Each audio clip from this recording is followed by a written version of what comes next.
Welcome to He Say, She Say, the live stream where legal principles meet the heart.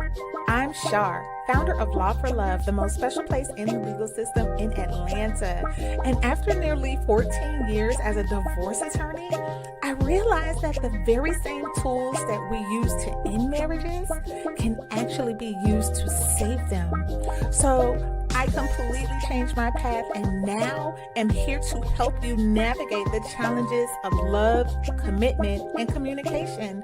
Join us as we explore how to rebuild and strengthen your marriage one conversation at a time.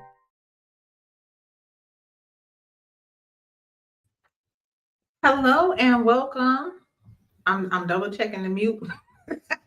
I've been challenged with that in past episodes, but I welcome you and have a question for you. Are you ready to learn a legal principle that will completely change the way you look at life, the way you look at yourself and your relationships?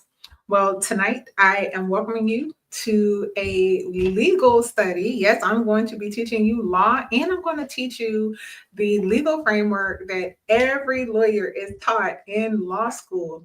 And more importantly, why this powerful problem solving approach and understanding of contract law is key to living a life of peace and harmony with others. So let me go ahead and grab the slide. Break your lease. And you're going to see when I'm talking about the lease, I'm talking about the old belief systems you have, the old agreements that you have, these things that you have been bound to, places where you have been paying rent with your words and your actions, but these things haven't been serving you. And that's exactly why you want to break them. And this is actually how you begin to activate your affirmations. Many people are using affirmations and they're expecting that the affirmations are going to work. They have the affirmations on sticky notes. They write the affirmations on the bathroom mirror.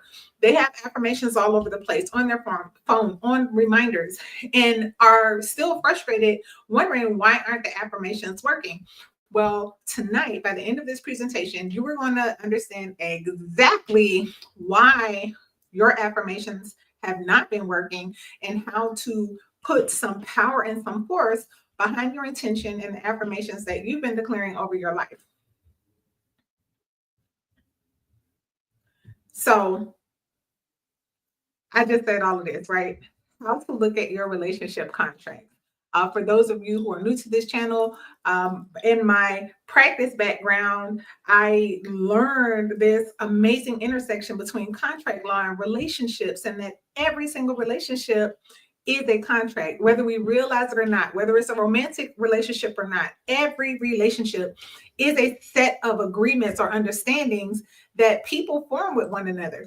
And so understanding how to get along with, number one, yourself, how to make peace with yourself, and then how to harmonize who you are with others is a relationship contract.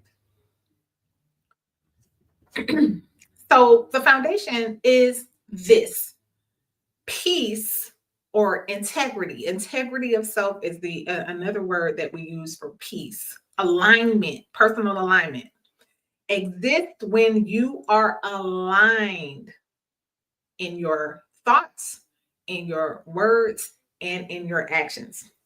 A lot of times people are in internal conflict and are bringing that conflict into their relationship with others because they are not aligned in their thoughts, their words, and their actions. And so the goal is peace. Who doesn't want peace? Who doesn't want that sense of contentment? The world, we call it in popular culture happiness, but what is happiness? Ultimately, at the root of all happiness is the fact that you're living true in your thoughts, your words, and your actions, and that you don't have contradictions or conflict between any one of these aspects of who you are as a person. So contract law helps you to analyze your internal dialogue. And I call your beliefs or your internal dialogue your contracts with yourself. Your beliefs are things that you agree to. And we're going to dive in and describe what a contract is. But understanding contract law helps you to have more of an objective way of looking at the way that you think, the things that the conversations you're having with yourself, so that you can resolve your internal conflict that's robbing you of peace. This is an overview of the legal analysis structure every single lawyer is taught. The very first year of law school, we're all taught to analyze every problem in this order. We first look at the facts. Those are the circumstances, right? Who, what, when, where, how. We look at the facts and we understand the facts are the facts. And then we state the issue. And the issue in relationship contracts is finding. Oh, I'm sorry, y'all. I'm having such a hard time. It's the answer to a question. And in relationship contracts, we're looking to answer. Oh, I didn't put the actual question for the issue here. We'll go deeper. But the issue in legal analysis is the question that you are seeking to answer by completing this analysis of the law. Rule, or the R, this overall process is called FIRAC, FIRAC. C will be the conclusion. That'll be our last slide. But the rule is the statute or the code or whatever law that you are using to compare your facts to, for the purpose of answering the question, the issue. And then analysis is a step-by-step process of making arguments for and against the question at hand or the issue. So this is FIRAC, and this is what we're going to be doing together during this live as we're talking about contract law. So now I have a slide in here describing what a contract is. I'm trying to figure out why I don't see it. Okay, so my contract description or explanation of what a contract is, that slide is missing. So I'm just going to go ahead and improvise. A contract is simply three things. It is, number one, a meeting of the minds, or do we believe or are we defining things the same way? And this is even a conversation that you have with yourself. A lot of times we don't think of ourselves as a party to a contract to ourselves.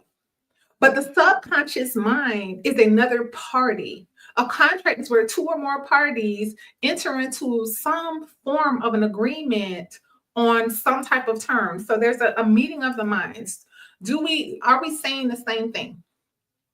The next part of the contract is what I call the yes, or yes, we agree. We agree that we're talking about the same thing, and we agree that this arrangement or this yes between us is going to govern the way that we treat each other or deal with each other. And then the third part of the contract is the give and take. In the law, we call it consideration. And that is, what value did you exchange for the promise that you received or the benefit that you received from the other person to the contract. So that's what a contract is. So we're going to jump into a FIRAC concerning this lady named Ava. And Ava's story in a nutshell is that she's been married for the past 7 years. Marriage has been in turmoil. She and her husband, Jordan, they share 2 young children. And they have been engaged in a lot of power struggles around how they're raising their children, and her frustration over this overwhelming sense that Jordan has more love, time, and affection for the kids than he has for her. And I picked the hardest thing for me to read.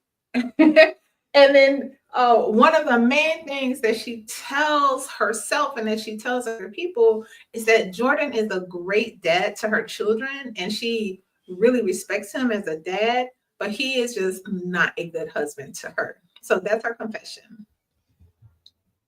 And these are the facts.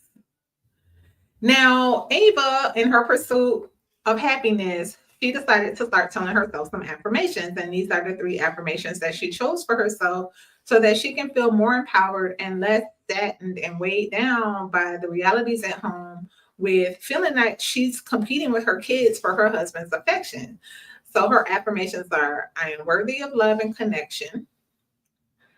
I attract loving and supportive people into my life. And I am complete and whole even when I'm alone. So, most of us can probably agree that these are positive statements that are healthy for Ava to say to herself, to speak over her life, to remind herself of, to write on the mirror in the bathroom, to put on a sticky note in her dashboard in her car, and to remind herself of. But she becomes frustrated because she's still feeling stuck. She's still feeling frustrated and growing more and more resentful at home, even though she's saying these affirmations all the time. Even though she's trying to put a positive spin on her situation, she just feels stuck. And because she's feeling stuck, she begins to wonder if divorce is the only option left, her only path to happiness. So, this is a question she's now having because she's trying these affirmations and they're not helping. So, let's conduct a legal analysis and take a look at what could be going on, why Ava is feeling stuck. So, we went through the facts already. That was the F part of the FIRAC. And the second thing now is the I, or issue. And the question that we're looking to answer, are Ava's affirmations consistent with her internal dialogue? So, this is where we are analyzing her relationship contract with herself.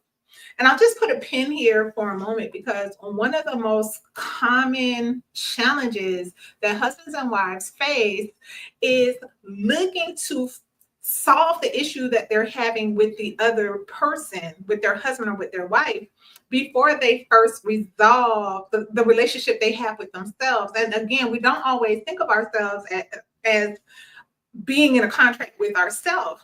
But keep in mind, you have two forms of consciousness. You have your conscious awareness, the things that you are aware of on the forefront of your mind, and then you have what many in psychological theory call the subconscious mind, the mind that's still at work, but you may not always be consciously aware of. So, understanding contract law and walking through questions and finding alignment and whether or not you are operating in contradiction or conflict with yourself is the very, very first place where you want to begin before you can even start talking about harmonizing with anyone else. Does that make sense? Like, you want to be at peace with someone else before you at peace with you. That just does not add up mathematically. First, you have to make peace with yourself, and then you can make peace with others. Make sense?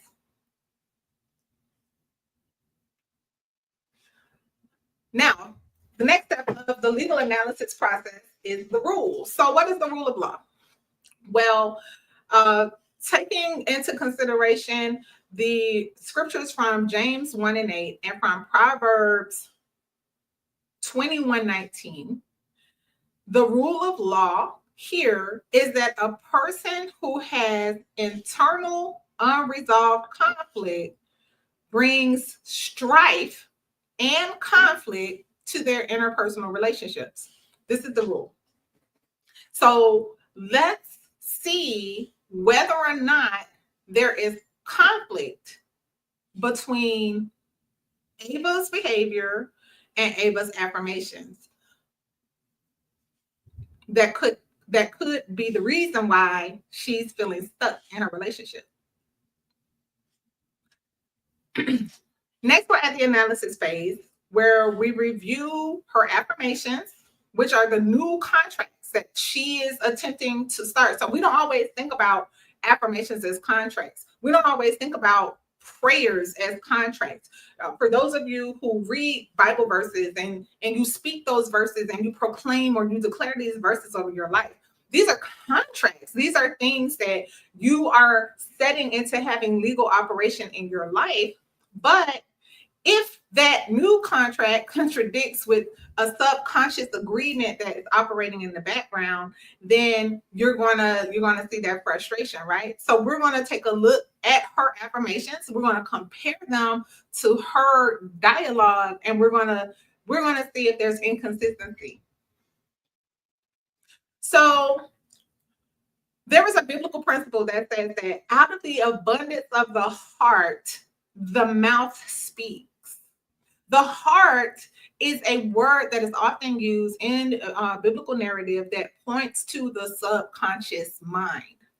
And it is through a person's words that we discover what is really at operation in their subconscious mind. They might not be aware of this operation in terms of thinking about it as a deep-seated belief, but when you carefully analyze the things that a person is saying to you, they are revealing to you exactly what they think and exactly what they believe. So these are examples of things that I am sharing with you from actual conversations with wives in similar circumstances.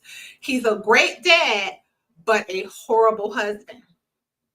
Now, I'm taking okay, here's the affirmations. So her affirmation here, we're going to go ahead and pick the first one to compare to what Ava is saying. I'm worthy of love and connection is what she's affirming, but she's saying he's a great dad, but a horrible husband. Now, when we take a closer look and we formulate an analysis of the consistency of these two statements, I'm going to add some background here, which is actually from a real life scenario. It's just her name is not Ava.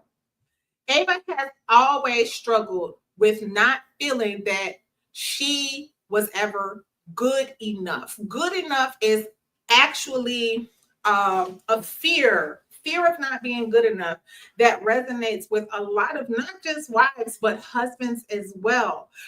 But it is very common in a marital conflict to see a wife struggling with an I'm not good enough conversation that she is having in her subconscious mind and that she is behaving out of. In Ava's case, she was neglected by her own father, who was always busy, constantly at work. And what she did was she wanted something better for her children, and she attracted a man who is very, very attentive, the opposite of her dad, extremely attentive to his children. But because because she's not aware of the contract in her mind that she's not good enough, her husband is intentionally or unintentionally reinforcing the story that she believes, the contract that she already has inside of her mind. Does this make sense? I just need to pause here and check in with you, family. Am I tracking? Does this make sense? She decides she wants to have a father for her kids that will not neglect her the way her dad did, but because she never dealt with the story that she developed to explain to herself why her dad wasn't as attentive to her, the story she came up with to cope with the pain of being neglected by her dad is I am not good enough. Does this make sense? Am I tracking with y'all? Awesome. Awesome, awesome.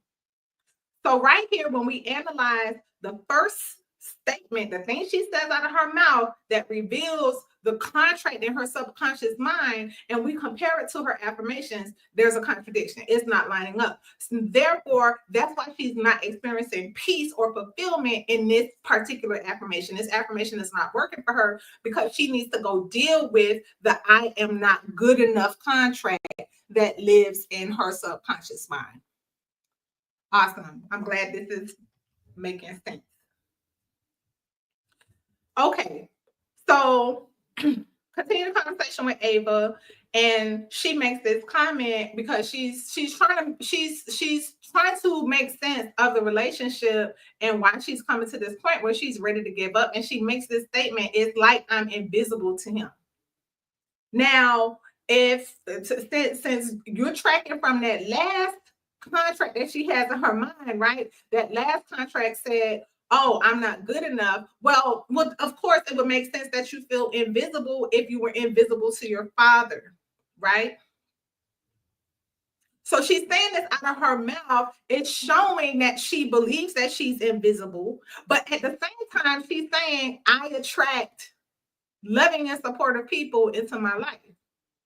Well, we look at what you're saying here. You feel invisible to this person that doesn't feel loving and that doesn't feel supportive, and you're saying this, but you feel invisible. You believe you're invisible. You have a subconscious agreement of invisibility running in your acts that are running in the background of your belief system, your internal contracts. So her affirmation is clearly in conflict with her reality. She feels invisible. She believes she's invisible. This invisibility is connected to the agreement that she already has that she's not good enough.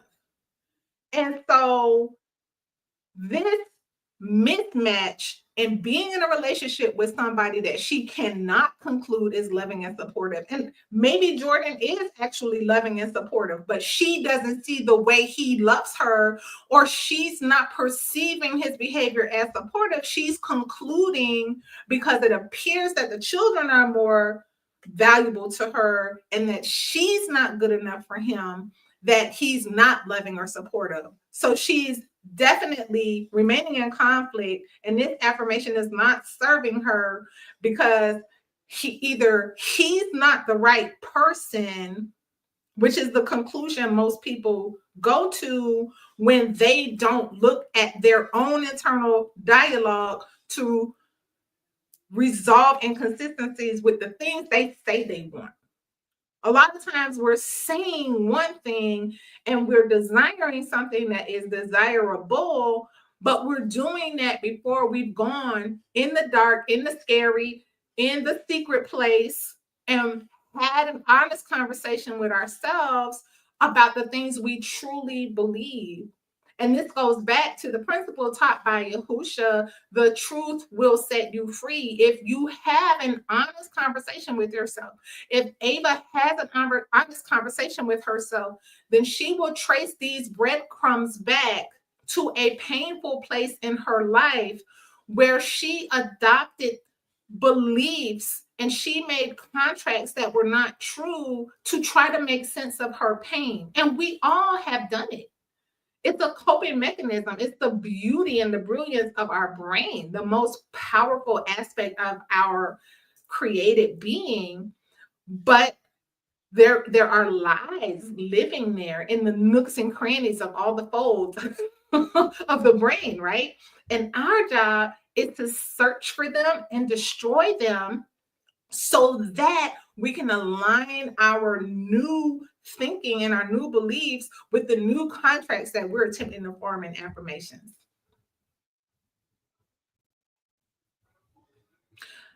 And as the conversation continues to go, because now she's just continuing to reinforce, like she sees nothing good, right, about her relationship with Jordan. Like Jordan doesn't love me, Jordan doesn't support me, and Jordan cares more about our kids than he cares about me. I'm not good enough for Jordan. So this is the trail she's on, and she makes the statement, honestly, I don't even care anymore. Now, this could be true or this could be false. And so we look at the final affirmation: I am complete and whole even when I'm alone. Now, the good news about this affirmation and her statement here is that she may finally be at a point where she's no longer looking to find her value in someone else's feedback or response to her. And that is a very, very powerful place to be.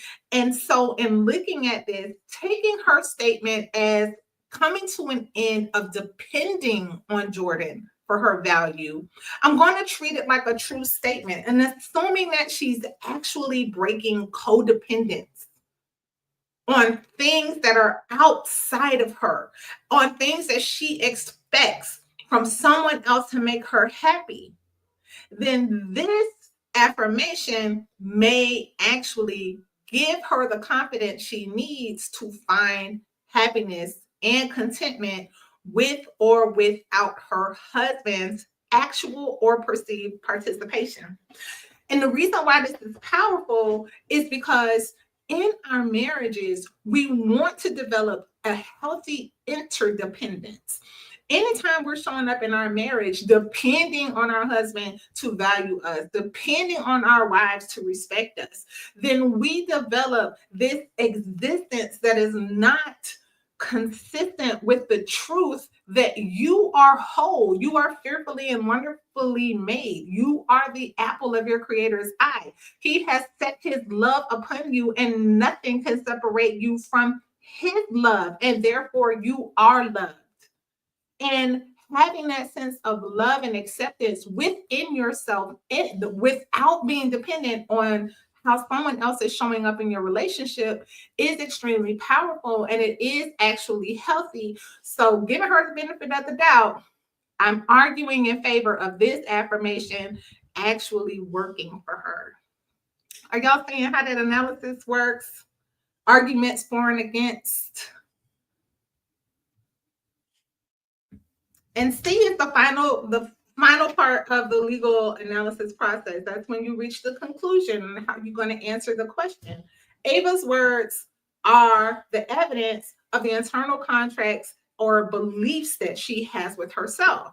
And her contracts are mostly inconsistent with the affirmations. Okay, awesome. So you're seeing how we finally get to the end of this problem solving process to say, okay, she's scoring 1 out of 3, right? So her belief systems are mostly inconsistent with the affirmations that she's hoping to change her life, and she has to go and deal with those subconscious contracts, those internal beliefs that are working against her without her really understanding the power, the contractual power that they have to work against her. So to the extent that Ava is going to challenge her own understanding, her internal beliefs, her contracts that she has with herself, and breaking those old leases. So these are the leases. These leases have inconsistent terms. In fact, in contract law, a contract or a part of a contract in whole or in part can be invalidated or considered void if it has inconsistent terms.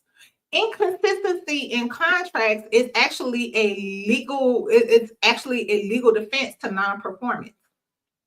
So if we recognize in contract law that inconsistency means that there's really no contract, that I can't even enforce this because I don't even know what it means, the same exact thing applies spiritually, subconsciously.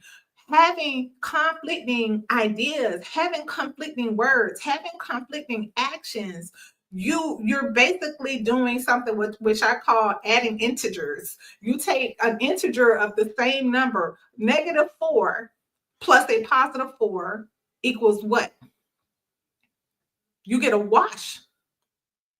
You take a negative and you add it to a positive, and they're the same number. You're always going to get 0. You get 0 advancement because you are operating from a place of inconsistency, and not even the law of contracts will honor a contract with inconsistent terms. So when you want your affirmations to work for you, when you want your affirmations to actually have power, when you want these words that you're speaking over your life as new contracts to actually take root and actually produce fruit for your life, then you have to resolve inconsistency. That was quick, y'all. This is where I get to tell my story. This is my very first book, Trauma Transformation, where after years of struggling with why am I not happy in my marriage? Why doesn't my husband love me? Why doesn't he treat me the way that I'm supposed to be treated? Why can't he understand me? And wrestling with being the runaway bride. I was literally the runaway bride for the first 8 years of our marriage. We've been married 15 years now. First 8 years, Shar was on the run. And after just unplugging from my dependence on him, and I know it was traumatizing for him because it's like, what? She's abandoned me. And my way of dealing with it, it was very disruptive. But I took this time to find me, to confront myself, and to challenge myself to find the truth and to break limiting contracts that I had with lies that were lodged into my subconscious mind to help me cope with the pain of life. Life is hard, and we create what I call coping mechanisms. We create stories, ways to help our minds explain the pain that we're experiencing so that we can just take the next step or the next breath or just get through the day. We all do it. Trauma transformation is a journey, 30-day journey through the book of Proverbs, literally walking you through a fire process of asking questions that help bring those subconscious agreements to your forefront of your mind so that you can confront them, whether or not they be a lie or they be the truth. So most of us who are people who appreciate and respect the Bible as the word of truth, we strive to live our life in alignment with that truth. We believe that to be the truth that brings peace and harmony and contentment and joy and happiness and laughter and healing into our lives. But too many people who believe in the Bible as the word of truth have not accessed the real power of the word because we don't understand how contracts law is operating in the background of our mind. I like to think about it, and I talk about this all the time.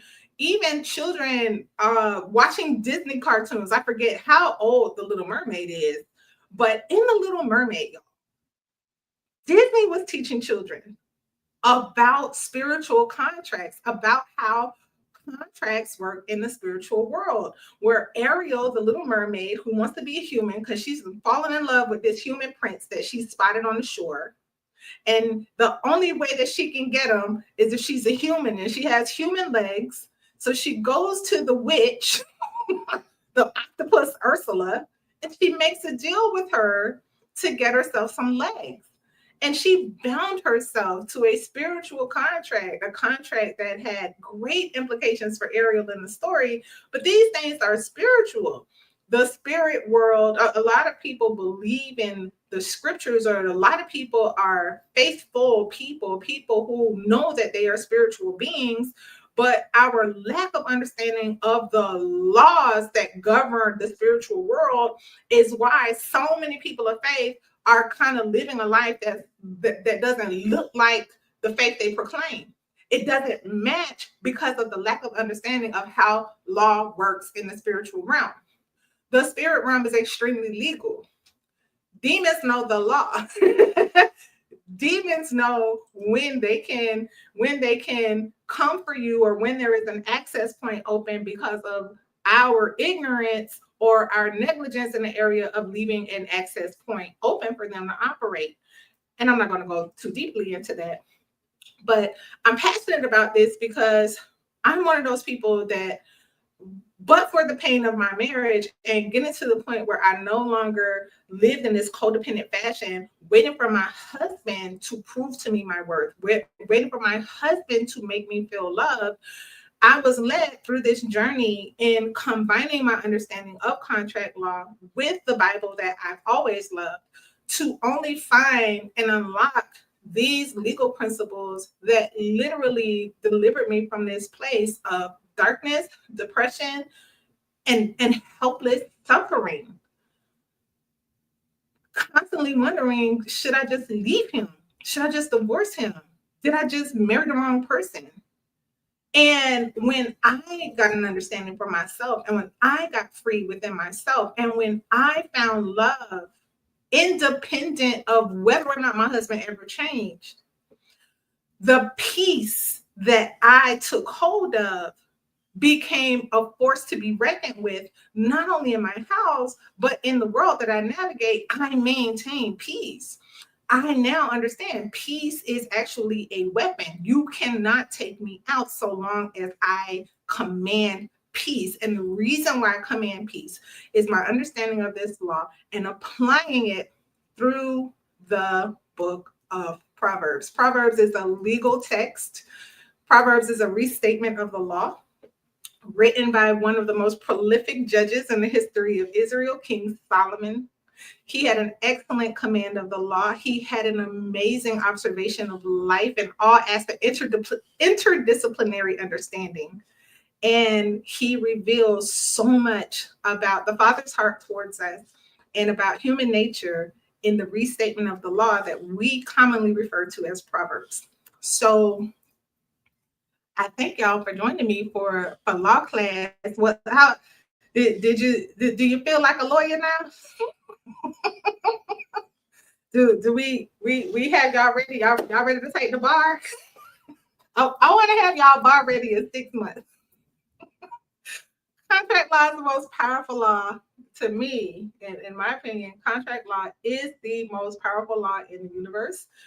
Contract law is where we see the creator himself approaching a human being and saying, hey, I want to enter a deal with you. I want to make an everlasting covenant with you. And not only with you, but with all of your descendants. That is contract law. That is the power of contract law. And we see it all the time, and we live in contracts all the time. But I'm hoping to bring an awareness of it so that you can use it intentionally for your benefit and for the benefit of your love, the benefit of your marriage, and for the benefit of your family at large and the legacy that you're leaving when you are no longer here on the earth. So with that, y'all, I appreciate you. I appreciate the opportunity to share and look forward to seeing you very soon next time around. With that, please like, share, and subscribe. Here at Law for Love, we are using the power of law to promote love in our families, our communities, and love that changes the world. So we appreciate your help giving us some algorithm love and helping to promote this content so that we can do more and we can reach more with the powerful word of truth and the power of law for love. With that, have a wonderful night.